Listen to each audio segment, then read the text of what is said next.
Hi everyone, Carol here from Infraspeak. Today I'll be guiding you through some more of your first steps with our platform.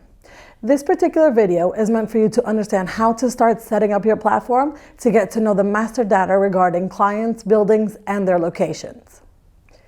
Users, technical skills, and specialities and access settings are all set up. What's the next step? It's now time to create and manage your locations.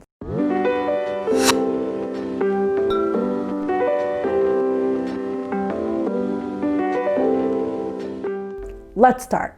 You've added the users, let's add some clients. Companies have their external clients and different contracts to manage, so these need to be taken into account and their information added onto the platform. To do so, you need to go to the Administration tab, head to the Clients and Contacts section, and click on Clients. Click on the new client and fill in the necessary information. Moreover, in the Users Associated tab, the manager can indicate which users, managers, and technicians will be associated with this particular client. By doing so, the manager can guarantee access to the users so they can view specific clients, its buildings, regardless of the user's access settings. On Infraspeak, when adding a client, it's also possible to automatically create a building by replicating an already existing one. All you have to do is tick the checkbox. To do so, check the description below and find out more on this topic. With Infraspeak, you can manage your and your client's buildings and location. First things first, you need to create a building in order to add its offices, meeting rooms, kitchens, or others.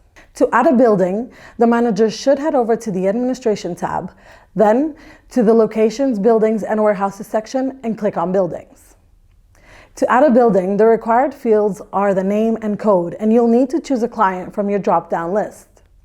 Now that your building is created, it's time to add locations. Bear in mind that in order to keep your building sorted and organized, you may need to create folders so that you can add sub-locations to your main one. Now, to add a location, you must provide a name, location code, and choose a location type from its present drop-down list. As seen before, for any location, a location type needs to be chosen. In order to manage the list of location types, head over to the Administration tab and in the Locations, Buildings, and Warehouse section, click on Location Types. Here, the types may easily be added, edited, or deleted. Some examples can be technical area, public area, swimming pool, reception, hallway, offices, parking, common areas, kitchen, etc.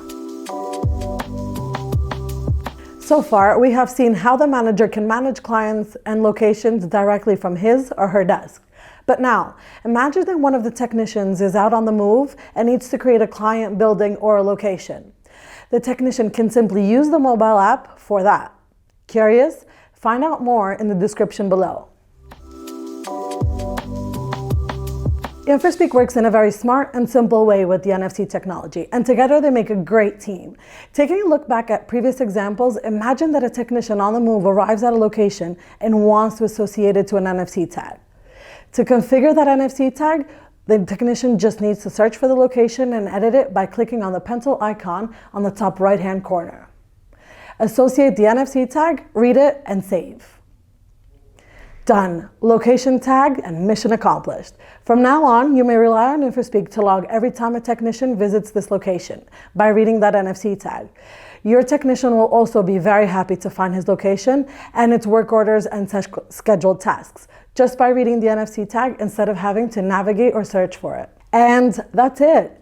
You are now able to manage your locations and your clients on the Infraspeak platform. I hope you enjoyed this video. As always, you can check out more relevant information and links in the description, and make sure to hit that subscribe button for more videos like this. Thank you, and I'll see you next time. Bye.